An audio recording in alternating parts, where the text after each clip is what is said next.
Helping to solve the homeless problem in the state will be a hot topic tomorrow on Utah's Capitol Hill.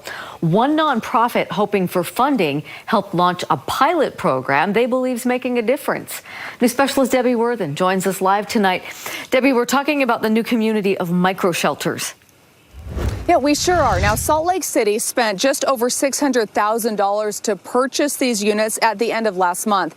At the end of a 6-month pilot program, it will cost about $800,000 to run those. But those involved say this is not a traditional shelter. It's part of a long-term fix and not a short-term Band-Aid.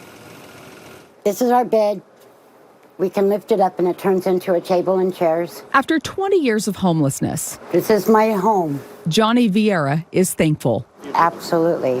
More than I've ever had. She's one of 50 residents living in MicroShelters, part of a collaboration between Salt Lake City and the Utah Office of Homeless Services. The temporary community is made up of the units that are about 75 square feet, furnished with heat and a lock, an alternative to homeless shelters. This allows us to have more one-on-one time and gives them a little bit more privacy. Carol Hollowell is the CEO of SwitchPoint, the nonprofit that runs the project.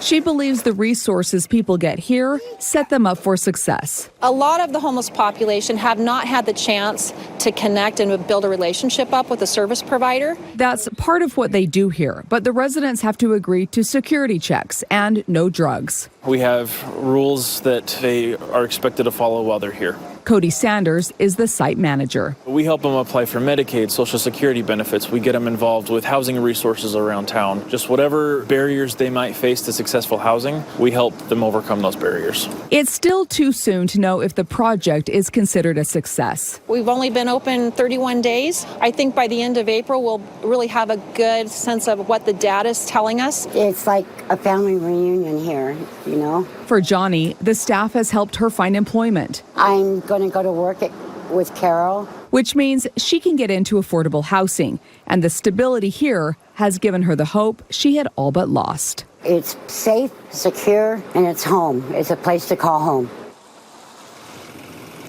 Now, tomorrow, faith and community groups will meet here at the Capitol at 10 a.m. to talk about bills that support fighting homelessness here in the city and the state. Deanie, back to you. Encouraging to see that some of these solutions are working, showing promise. Thanks, Debbie.